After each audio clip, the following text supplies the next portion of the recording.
I used to be vegan, but recently I've been wanting to explore some other diets that involve eating more than just quinoa and soybeans. Sorry vegans, you know it's kinda true. I thought it'd be a really interesting experiment to see how my body would react to the most dramatically different diet to what I used to eat. The carnivore diet. That's right. For the next 48 hours, I alone will be undergoing this treacherous challenge of meat debauchery, eating only dairy, meat, and eggs. Although, my boyfriend Payton also wanted to try out this challenge, so I guess I won't be alone. It just sounded more dramatic that way. The night before the challenge, I decided to stock up on everything I need. Cheese, butter, milk, no animal product would be safe around me. I hope we're not gonna run out of ground beef in the next 2 days. That would be kind of concerning. Yes, it would be very concerning if 2 people could eat 6 pounds of ground beef in 2 days. Pretty much impossible, actually. Or is it? Yes, it is impossible. We did not do that. Or did we? No, we didn't. I am really curious to see if I'm gonna gain weight or lose weight. You know, out of everything I just put away, there's no fiber. I don't really know how I'm gonna do my business, if you know what I mean, or feel energized at all. I am supposed to go to Universal Studios on Sunday. We'll see. Hopefully they let me bring these in. If you're curious at all about the answers to my concerns, at the end of this video, me and my boyfriend Payton will be sitting down and talking about the most frequently asked questions about carnivore, like if we had the energy to trek around Universal Studios for a day, or if we were pooped, or if we pooped. Sorry, that sounds kind of disgusting. As the morning of day 1 dawned, I was absolutely stoked to eat all this terrific food. But first, I wanted to do a pre-challenge physique check and weigh-in. I've seen some crazy results from other people's carnivore challenges, and I thought I'd be remiss if I didn't do my own before and after. My starting weight was 128.8 pounds, and I'm really curious to see what's going to happen to my body. What's going to be the most difficult part of this challenge for you? Bro, giving up honey and bananas. I can't drink coffee on this challenge. I'm a coffee addict. This, see this? None of that. See this clip? Yeah. I would keep this one in the back of your head because it is not going to age very well. For breakfast, I'm cooking up some eggs while simultaneously pining over my morning protein shake, which I instead replaced with milk. Terrific. Stupendous, even. Overall, though, meal 1 tasted amazing. I can't complain. Brekkie is about to go so crazy. How is it? No. Spirits were high, and I rated my food a 9 out of 10 just because I had to deduct a point for the egg boogies. If you know, you know. Then around noon, everything started to take a turn, and unfortunately not for the better. So it's now 12 o'clock, which means I'm 3 hours into the challenge, and it means I have my first snack. It's just milk. I wish it was coffee. I have the biggest headache right now. I'm not saying it's from caffeine withdrawal, but it might be from caffeine withdrawal. Hopefully this milk will do the job. Spoiler alert, it didn't. And as the day progressed, my headache only got worse and worse. To be honest with you guys, it's been about 4.5 hours since I started this challenge, and I feel awful right now. I haven't had any coffee yet, and it's 1:30. I don't know if I can do this. I'm supposed to be going to Universal Studios with my boyfriend tomorrow, and I just don't know if I'm gonna be able to because I just feel terrible. So at the moment, 0 out of 10. 0 out of 10, let me tell you. Remember this clip from earlier? Yeah, I guess it was a lot. I'm sorry, I had to do it. I've had such a crazy headache. Even as we speak right now, I am like dying right now. I can sit here and pretend that I didn't drink caffeine, but I don't want to build my channel on a foundation of lies. So yes, I drank matcha. One of the reasons why I was okay with drinking caffeine is because there's a lot of layers to carnivore. You can be the die-hard caveman-esque one who's only eating food that you catch with your bare hands, off the bone, no seasoning, no nothing, not even cooking it. Okay, I don't think anyone actually does that intentionally, but you get the point. Most people who do carnivore long-term eventually find some sort of balance with occasionally having some caffeine or occasionally using some seasoning. But it's a pretty controversial topic within the carnivore community. Another reason why I drank caffeine was because if I didn't, this video would essentially be an I quit caffeine for 48 hours challenge. And yes, that is because I am a raging caffeine addict. So let me know if you guys would be interested in seeing me quit my habit in a separate video. Man, I was feeling rejuvenated after my matcha. I felt like I had been given a whole new life or something. When Payton came home from work, I figured the only logical thing to do would be to whip his butt in tennis. Payton, how does it feel knowing you're about to lose so badly? Pretty good, because this is fake news. I'm gonna win. What? Which I absolutely did.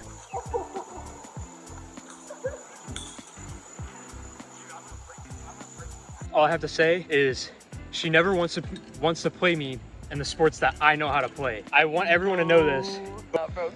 I have absolutely no clue what he's talking about. He's definitely just a sore loser. That's never happened. It's now 6:32, which means we're officially 9.5 hours into this challenge, and I've yet to eat any meat. Not what I was expecting when I thought I was gonna go carnivore, but don't worry, I'm gonna be eating a lot of meat tonight. Update though, I don't feel hungry, like at all. I've been logging my calories and I think I've eaten like 800 calories. Yes, I have been sitting and being more sedentary before tennis, but even now I'm still like kind of chilling actually. Then it was time for dinner.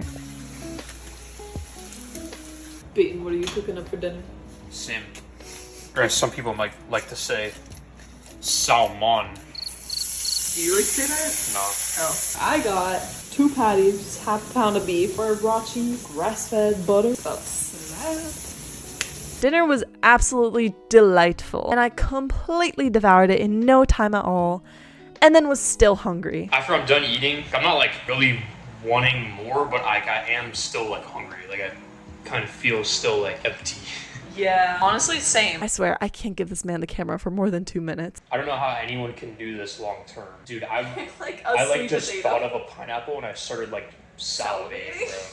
Oh, one of those fruit bowls from Publix.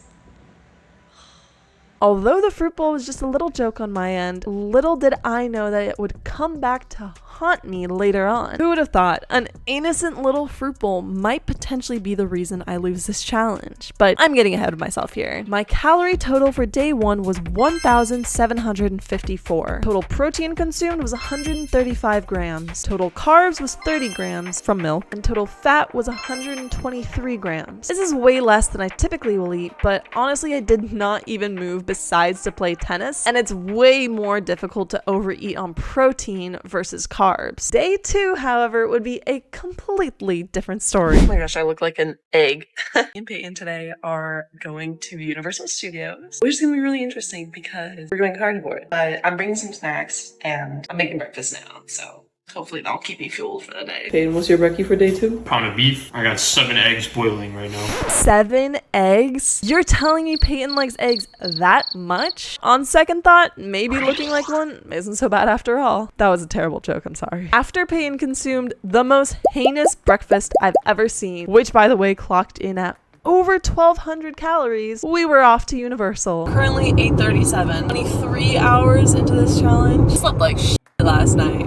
Just FYI. I don't know if that was specifically because of Carnivore. We watched the movie. It was probably because we watched a movie in bed. I don't want to throw Carnivore under the bus. I don't think that like one day of eating just meat caused my body to be like, we cannot sleep anymore. Kind of concerned about today, hunger-wise. We do have some snacks that will hopefully be tasty. Next. Oh, Yum. best cameraman ever. Again, I just want to reiterate, I don't think carnivore is the reason for my terrible sleep. It was either because I just ate a lot of protein really late, I watched a movie in bed, which I never do, or I was just excited to see my favorite boy, Harry, you know? I don't want to blame carnivore though. We were having an absolute blast when we got to Universal. We had some coffee from Starbucks. We tried the Chomps bar. How'd you rate the Chomps?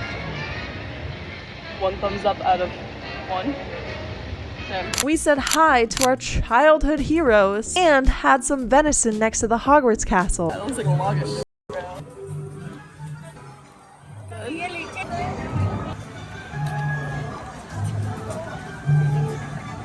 That's pretty solid.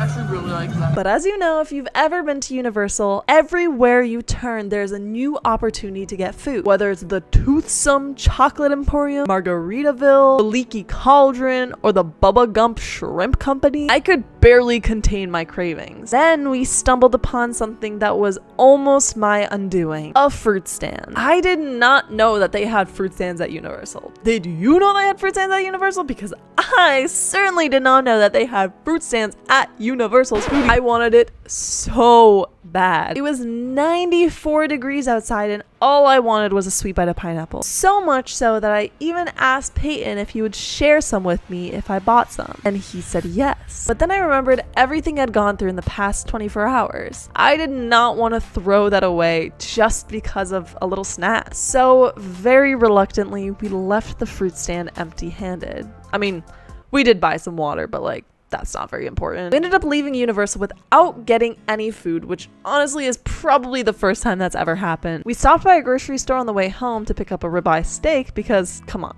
if you didn't have a steak while doing the carnivore challenge, did you even go carnivore? I mean, technically yes, but like, it adds to the plot, I guess. The dinner was absolutely amazing. It tasted even better because we had the perfect seasoning on it of not eating all day. And I wanted to give an update, but after walking 11 miles in the blistering heat, I was so tired. I'm so tired. I cannot wait until tomorrow because all I want is a great good night.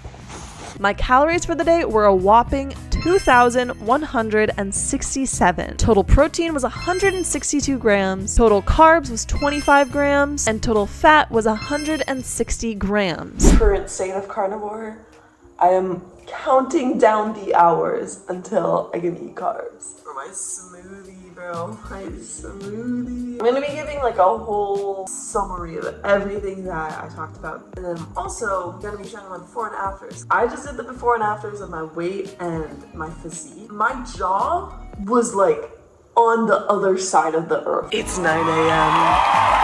I'm gonna make a smoothie. It's hour 48 of the challenge. As someone who was a vegan, I don't think this ever crossed my mind as something that could have happened. I could get all sappy right now, but I just want a smoothie so bad, so it's smoothie time.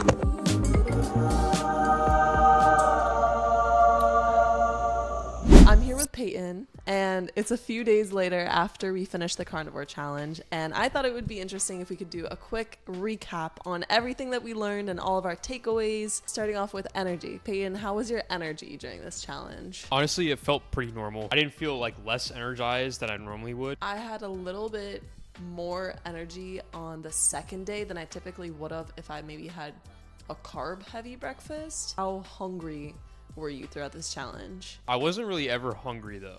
That was like the main difference, was like my appetite was not uncontrollable like it normally is. I don't think I felt hungry a single time during this challenge. I was so weak at Universal towards the end of the day, but I wasn't ever feeling that like hunger, growling pain. How did you poop? Not at all. For 48 hours, I didn't have a single bowel movement. It's not normal for me. I would say I had the opposite experience. Somehow, I ended up going number 2 3 times in Universal Studios, and each time it was a very unique form. I think that's all I'm gonna say. Would you do carnivore again, Payton? Yeah, I would. Why? I really enjoyed it. If I went on like a weekend where I was like eating like Duke sauce and like I kind of just needed to reset, then I would do it for a couple days. I think I would also do it for like a weekend. I did feel really good on carnivore. Would you recommend that other people try carnivore? Yes, if they don't have the means of working out consistently and they are pretty sedentary. Overall, how would you rate carnivore out of 10? 9, because I wanted fruit. I'd probably give it an 8 because I wanted fruit and I wanted Alfredo. Now for the results you've all been waiting for. First, the physique check. From the front, I didn't really see the biggest difference, but from the side, it's pretty clear that I lost a lot of water weight on my stomach. Now for the interesting part, my weight. I started off at hour 1 weighing 128.8 pounds. And at hour 48 of doing carnivore, I weighed a grand total of 125.4 pounds. A 3.4 pound difference. Also, Payton went from 160 to 157, which he wasn't as happy about. It was definitely just water weight, but it was still so fascinating to see how just 48 hours on carnivore can have a huge impact on your body and make me feel completely different versus when I was a vegan. Thank you all so much for watching. If you're interested in more health and nutrition tips, check out this video right here. Let me know which diet I should try next. If you enjoyed this video, make sure to like and subscribe, and as always, I'll see you guys in the next one.